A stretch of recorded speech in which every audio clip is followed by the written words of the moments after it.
वर्गाचा प्रयोग आहे. त्या प्रयोगामध्ये आपण पाहिलं आहे की समुद्राचं पाणी आहे किंवा कुठलंही पाणी म्हणा की त्याच्या आतमध्ये जसं तुम्ही आतमध्ये जाणार तर तुमच्या अंगावरचं काय होईल, प्रेशर वाढत जाईल. त्या पाण्याचं प्रेशर तुमच्यावर वाढत जाईल. जे डीप सी डायव्हर असतात, जे डाईव्ह करतात एकदम खोल पाण्यामध्ये, तर ते जेवढे जास्त आतमध्ये जातील तेवढं जास्त त्यांच्यावर काय होते, पाण्याचं प्रेशर काय होते, वाढत जाते. म्हणून आपली सबमरीन जे असते ना, सबमरीन खूप खोलमध्ये जाते. सबमरीनचा शेप कसा असते, यासारखा असते, अंडाकृती वगैरे. कारण की ते जास्तीत जास्त प्रेशर त्यांनी काय झालं पाहिजे, सहन केलं पाहिजे.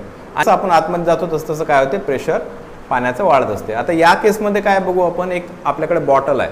त्या बॉटलमध्ये सध्या हवा आहे. ही हवा काय करू राहिली, बॉटलच्या इनर साईडला सगळीकडे एकसारखं प्रेशर लावून राहिली आहे. आता याच्यात जर आपण पाणी भरलं ते पाणी काय करेल की बॉटलच्या इनर साईडला आतमधून सगळीकडे प्रेशर लावणार. पण ते प्रेशर काय होईल रे, समजा जर प्रेशर मी इथं पाहिलं तर या लाईनमधले जेवढे पॉईंट्स असतील बरोबर या लाईनमधले, तर त्या लाईनमधल्या प्रत्येक पॉईंटवर प्रेशर सारखं होईल. कारण की याच्यावरची पाण्याची लेअर तेवढी राहील. आणि जसं तुम्ही खाली जाल तर तसं काय होईल, प्रेशर वाढत जाईल. तर मग आपण हा प्रयोग हा जो कन्सेप्ट आहे प्रयोगाच्या माध्यमातून समजून घेऊ. आपण एक बॉटल घेतली आहे. हा तुमच्या 8व्या वर्गाच्या पुस्तकात तुम्हाला दिलेला आहे आणि एक आकृतीसुद्धा दिली आहे. एक बॉटल घेतली आणि त्याला इथं 3 छिद्र पाडले आहेत, 1 2 3. यामध्ये पाणी भरल्यावर काय होईल, समजा हे फर्स्ट नंबरचं छिद्र म्हणा, हे सेकंड आणि थर्ड. तर फर्स्ट नंबरच्या छिद्रातून काय व्हायला पाहिजे, कमी जास्त धार अशी मोठी येईल का कमी येईल, मोठी येईल. धार मोठी काय येते, कारण की त्याच्यावर जेवढं प्रेशर असतं, आपण पाईप दाबतो, पाईपावर काय करतो, प्रेशर घेतो, तर धार खूप दूर जाते ना. त्याच्यावर प्रेशर जास्त असेल तर याची जे धार आहे ते काय होईल, जास्त होईल. याची धार कमी होईल आणि याची धार त्याच्यापेक्षा कमी होईल. तर हे आपण काय करू आता, याच्या सहाय्याने करून बघू.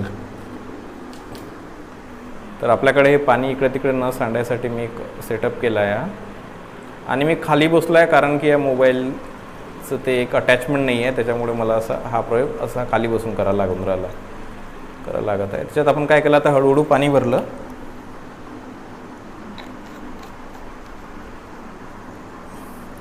तर पाण्याचं बॉटलचं झाकण लावल्यामुळे या 2 लाईन दिसून नाही राहिल्या तुम्हाला, 1 लाईन दिसत नाही आहे.